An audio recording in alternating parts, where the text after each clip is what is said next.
ठाकरे बंधूंनी सरकारला एक प्रकारे हा इशारा दिलाय। मराठी ताकद सरकारला कळली असेल, मराठी माणूस एकवटल्यानं काय होतं हे कळलं असेल।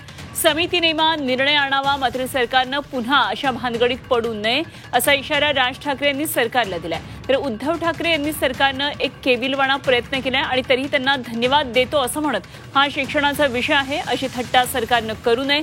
सक्ती विषय आता संपलेला असल्याचा इशारा उद्धव ठाकरे यांनी दिलाय।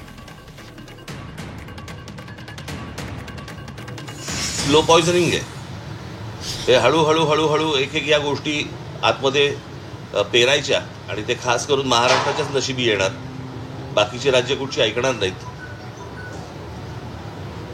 आणि हा प्रयत्न त्यांनी करून पाहिला, परंतु तो त्यांच्याच मला असं वाटतं अंगाशी आला आणि त्याच्यातनं तो सगळे जीआर मागे घेतले गेले। आता काहीतरी ते समिती नेमतायत, कोणाची ती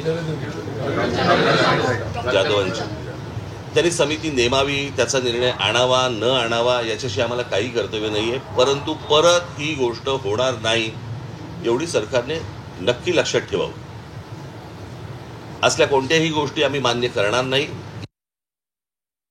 सरकारने एक केविलवाणा प्रयत्न केलाय, तरी सुद्धा आम्ही त्यांना धन्यवाद देतोय।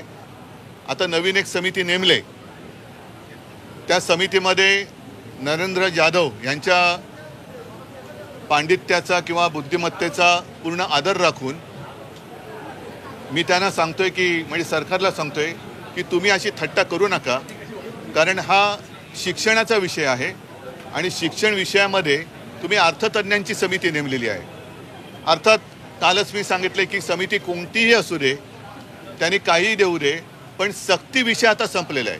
त्याच्यामुळे कोणी अगदी कोणाची समिती त्यांनी बसवली तरी आमच्यावरती, महाराष्ट्रावरती हिंदी सक्ती आता होऊ शकत नाही, हे काल मराठी माणसाच्या शक्तीने दाखवून दिलेलं आहे।